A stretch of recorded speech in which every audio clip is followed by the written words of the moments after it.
सोचती है स्वामी को सब पता है, मेरी गलती है, मुझे ऐसा नहीं करना चाहिए था, मुझे ऐसे परीक्षा नहीं लेनी चाहिए थी।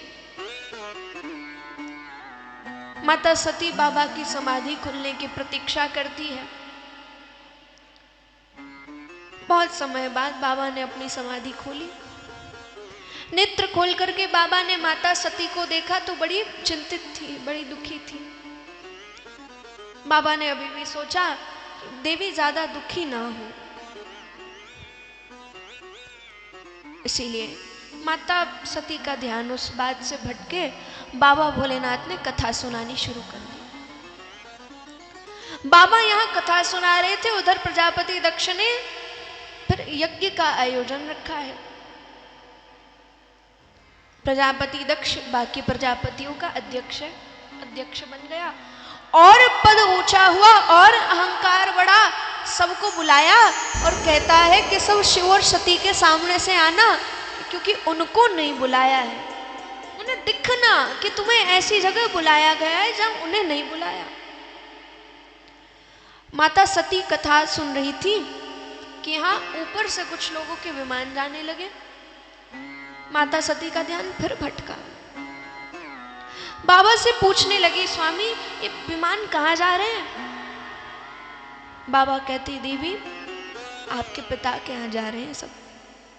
मैया ने कहा क्या है? बाबा कहते वहां यज्ञ का आयोजन है। मैया कहती फिर तो मुझे भी जाना चाहिए। बाबा कहते नहीं, बुलाया नहीं तो कैसे जाऊंगा, कैसे जाओगी?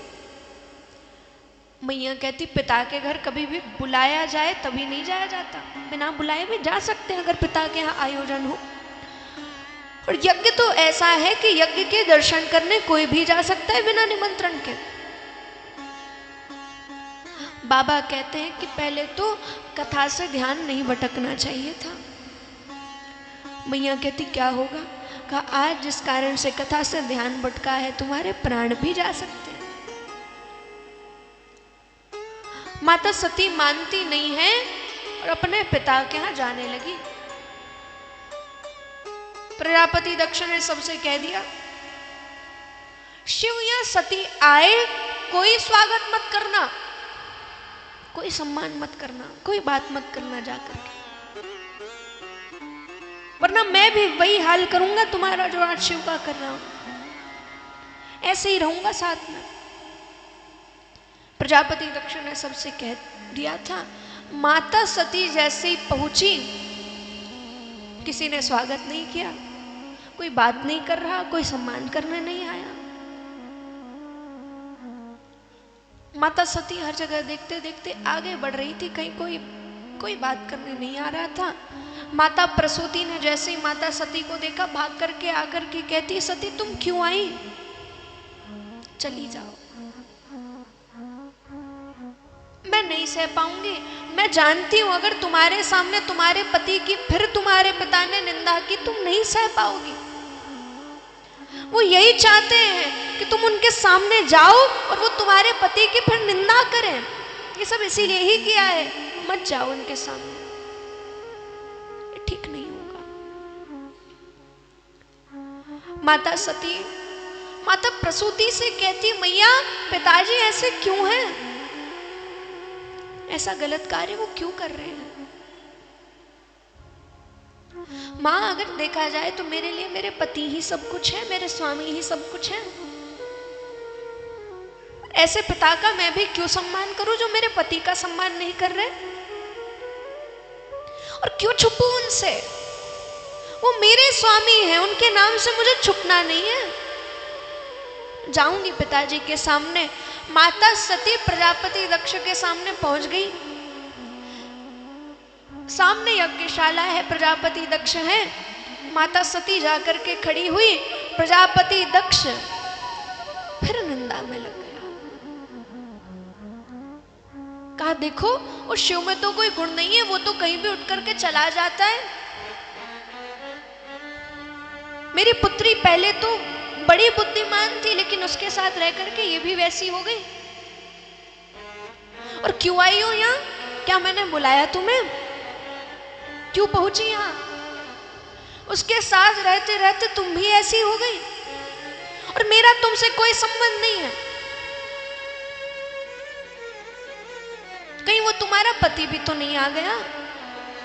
माता सती कहती, पिताजी आप कह तो रहे हैं कि मेरे स्वामी वो है, इसीलिए आपका मुझसे कोई संबंध नहीं, आपने मुझे यहाँ नहीं बुलाया, लेकिन आज आप मेरे पति की इतनी निंदा कर पा रहे हो तो उसका कारण यही है कि मैं आपकी पुत्री, आपकी पुत्री नहीं होती कुछ नहीं कह सकते आप,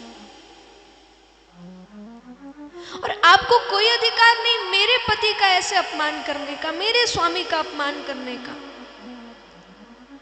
और सबसे बड़ी गलती मेरी यही है कि मैंने आपकी पुत्री के रूप में जन्म लिया है, जो मेरे स्वामी का आज अपमान कर रहे हैं।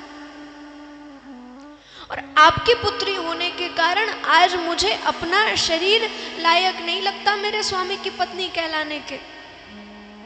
मैं कैसे कहूं इस शरीर को उनकी पत्नी, जिसका पिता उनका इतना अपमान करता है, इतनी निंदा करता है सब में।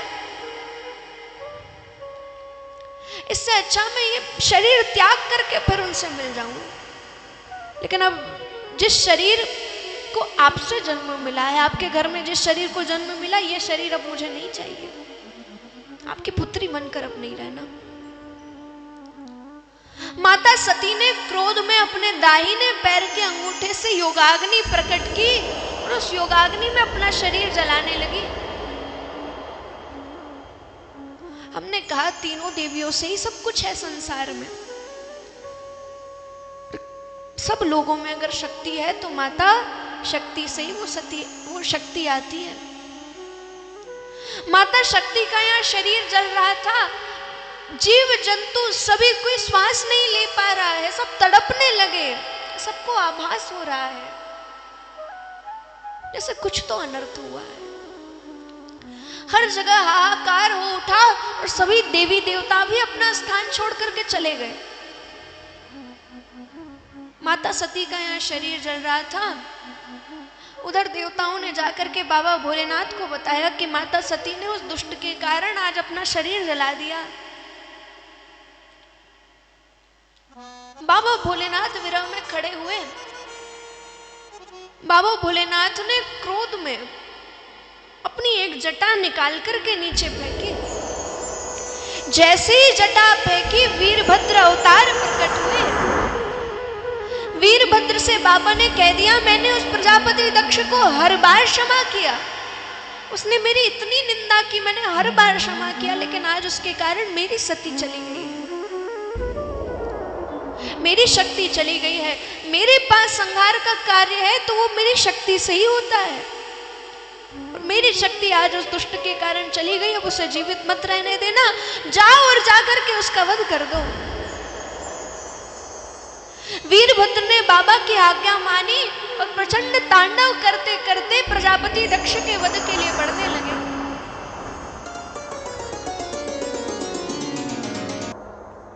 बाबा भोलेनाथ से वीरभद्र अवतार तांडव करते करते प्रजापति दक्ष के पास में पहुंचे कि हाँ, प्रजापति दक्ष के काल सामने खड़े हैं, फिर भी अहंकार नष्ट नहीं हुआ।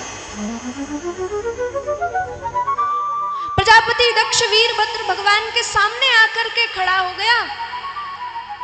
वीरभद्र प्रजापति दक्ष के पास में गए, दोनों हाथों से उसका सर पकड़ा, सर धड़ से अलग कर दिया। जैसे प्रजापति दक्ष का वध किया है वीरभद्र ने, वे यहाँ शांत हुए। बाबा भोलेनाथ माता सती के उस जले हुए शरीर के पास आए।